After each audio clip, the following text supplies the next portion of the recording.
I don't hear myself through my headphones.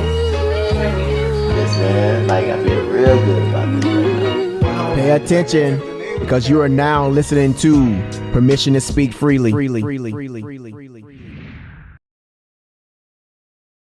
Man, so our book review was Crimson Tide. Now, movie review. It's Crimson Tide. And I'm gonna go ahead and say it right now and get it out the way. It's another Denzel movie. Yeah, man. No, I know it's a Denzel movie, but I'm gonna tell you guys, man. My mom, rest her soul, was a big Denzel fan. You know, so I got a big heart for old Denzel, man, when it comes to movies, and he's a great actor. But yeah, so with that being said, I'm probably not gonna hit old Denzel up for a while now, man. Yeah, I hit him two back to back. I'm probably not gonna hit him up. But starting out with the review on Crimson Tide, man, what you think? I got a lot to say about it, right? So the first thing is this. I don't really understand how. First of all, let's do right by the movie, right? It was directed by Tony Scott, produced by Jerry Bruckheimer. It starred Denzel Washington, the late James Gandolfini, Gene Hackman, Viggo Mortensen was in it, and a lot of other Ryan Phillippe was in it. A lot of those actors that were prominent in those time in the 90s were in this movie. And a lot of them are still prominent now and are legends, even like the director, Tony Scott. But there's a couple parts about the movie. The movie was crazy, man. This was a wild movie, right? So Gene Hackman was like the ultimate like asshole, like you don't know if he racist, like what is he, right? But it was a scene in the movie that like kind of, and like just you being a, you know, damage control man too, like it kind of struck me oddly. I've never been on a sub, but like on the sub, it's the XO that like is the only you got like this fire in the galley, and it's like what 12 people in there. The XO the only person that can extinguish the fire. Let me tell you this, man. No disrespect, but XO ain't coming on my scene, man. You know what I mean? When it comes to fires in the galley and all that stuff, man, like XO was down there in the fight, man. He hit the emergency CO2 switch in the galley. That should have already been done. I didn't understand. It kind of threw me off a little bit with the XO being down there, man. CO2? And it was CO2. So yeah, it's a. It was like, and that's what it said on it. It was like a red square that said emergency CO2. Yeah. And he walked past a bunch of people fighting a fire, hit this switch. Yeah. So he was running. This whole scene hit me. Like he's running through the ship, you know, running through the submarine, jogging, working out. It's a fire. And he's the only person that seems to know how to put this fire out, right? So he puts the fire out. And then the captain, he want to run a drill scenario during the time while it's an actual casualty going on that eventually plays a part into the death of a sailor. Yeah. Right? Yeah. That was a crazy scene with him testing that, you know, doing GQ. And the other thing, back to the Denzel character, man, like, I don't know if you noticed, everyone else in there had FFEs on. Denzel didn't have on no FFEs on, man. He up in the fight. He doing the most. And he ain't got no FFE on, man. Not Denzel, man. But yeah, man. Yeah, the guy, I think it was a chief or something that died doing that scenario. And then there was a scene in there where he asked Denzel, the young Denzel, hey, you think it was my fault? Yeah. You know, and then Denzel said no. But you know, I think really he thought, you know, why in the hell we running these, and he actually told him too, pretty much like why we running drills doing an actual casualty type deal. If you are on a sub, let us know if it's far-fetched or not for the XO to be putting out fires. Yeah, I don't know. Yeah, me either. Is that a real thing? Or that's what? not happening on the surface combat. No. And a couple, you know, I know you had that one. Another one was a dog. Is that a thing too for all your sub guys? Like, can you have a dog on your sub like that? I know it's like a dog. I don't know if it's still true, but it's like a whole thing where like a dog could be on a ship if it's registered as a mascot, or that used to be a thing.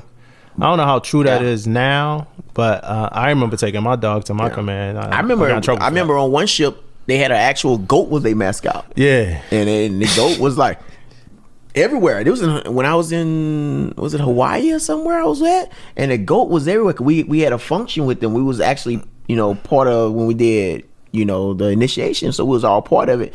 And man, he had this goat everywhere, man. I heard they snuck the goat on. Man, goat shitting everywhere, man. Yeah, I heard about that. I heard they snuck the goat on. Yeah, man. I don't know how it happened, but that goat was everywhere. Everywhere we went, that goat was there, man. So, all right, back to this movie, right? Yeah. So they got a message that said to fire the missiles, right? That was the initial message, right? To fire the missiles. Another message came through, but the comms went down, so they only got like a portion of this message, right? Yeah. So, and it didn't have the actual message; it just had the whoever it was sent to. So then the question was, is this message telling us to fire the missiles or stand down? So that was the biggest battle between an XO and a CO, without giving up too much of the movie, because it's definitely worth watching. Denzel was the XO lieutenant commander, and the CO was a full bird captain. Yep. And the CO was like an old school kind of like, he actually been in war. Denzel was like this kind of new guy that was against war, kind of. So he was just against, in his own self, just against firing these missiles, just as a person. But if he had to do it, he would have. Gene Hackman was like a cowboy, like he wanted to do it. So then the big psychological aspect of it was, what did this message say? You know, is Denzel making the right call by waiting to get comms up to get the message, or is Gene Hackman making the right call by just wanting to fire off, which would cause a nuclear war at this point? So what would you have did in that situation if you was the captain? What you would have did? I would have waited for the message. I would have too. And the only reason why I'm saying this, I would have waited for the message, because you know you already got a message that said fire the motherfuckers, right? Yeah. But that half a message that came out, the reason why I would have waited is one reason only, man. It's because I've been thinking, why are you sending me another message come out? Yeah. Why did another message come out? Why are you sending me another? And I think that had to be what the whole story was about. Why are you sending us another message? But it got crazy, right? They got guns, like oh man, it was like a standoff. Yeah, it was crazy, man. Big time tension, man, on that thing, man. They was locking they didn't lock the CO up. Yeah, commanding all of us a full bird. So I always saw it from that part, right? Where with Denzel, where he was like telling them, like, you know, you getting locked up, when they kept talking over each other. Yeah. Denzel killed that. He powerful, both of them, like Gene Hackman too. But that was powerful, like, because Denzel did not. The whole time he was humble, he was taking it. But when it came down to standing up for what was right, he did not stand down from that, man. Yeah, and then another good part where I feel like Denzel excelled in. So when they did the little thing where they took back over, right? Denzel gave him all the stare down, but he gave that whistle up. You know what I mean? It was a good part where he didn't try to fight back. You know what I mean? He didn't try to do anything like it was, they had like 6 guns pointed out. Yeah, they had 6 guns, but you know Denzel. Yeah, Denzel. I mean, but he gave it up with grace and even gave him a turnover. Yeah, the stare down was crazy. So the turnover was decent. Yeah, the stare down was crazy because he looked at Viggo Mortensen, who was his friend. Then he looked at the black dude. No, he looked at the black dude first. Yeah, he looked at him like, you, like, yeah, like then he looked at Viggo Mortensen, yeah, like he was his friend. But let me tell you about that part though. This guy was at his kid's birthday party. Viggo, right? Yeah, yeah. And then he coming in and kind of like turned on him, but he didn't want to though. I mean, I guess Denzel didn't know that, but he really didn't want to turn on Denzel though. He wound up eventually not turning on him, and then it just so happened that Denzel was right. I gave that up. Sorry. Spoiler alert. Spoiler alert. Sorry about that. But what would you get a movie? How many stars? Man, I'm gonna have to get that movie 3.5. Man, 3.5. Yeah, it was a good movie though. I mean, I like the movie. I like both parts, not just Denzel. I like Hackman too. I think both of them did an outstanding job in the movie, man.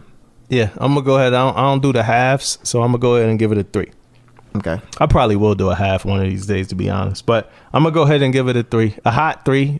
Decent movie. Definitely good acting. Some of the stuff to me again seemed like it wasn't realistic. There's a couple scenes like I didn't really understand the whole. I was in and out of sleep, I guess, but the whole like closing the hatch down on the people. I understood that it was gonna stop the flooding, but I feel like 1 or 2 of those guys, like, why wasn't they just climbing out? Yeah, the one that's the yeah. It seemed like they could just climb out, but somebody might have to better explain that part to me. And one of the other things that wasn't something I think we'll do is in the beginning where the lieutenant dropped a sailor on the bus. Oh yeah, he made him do push-ups. They do push-ups and a dress. And I don't think that's happening right now either, though. Yeah, that was that was crazy. But all in all, really good movie. I think it being dated and a little older affects my score too. Maybe if I watched it in 1994 or 5, whenever it came out, I would have probably enjoyed it more. But overall, good movie. Yeah, I agree, man. Y'all could continue making movies, Denzel and Tony Scott, which they did make some great movies after that together. Yeah, they did. Hey, man, that's it. That's it, Another man. week. Permission to speak freely. I'm Damo. And I'm Damon. Thank you for listening. See you guys next week. Pay attention.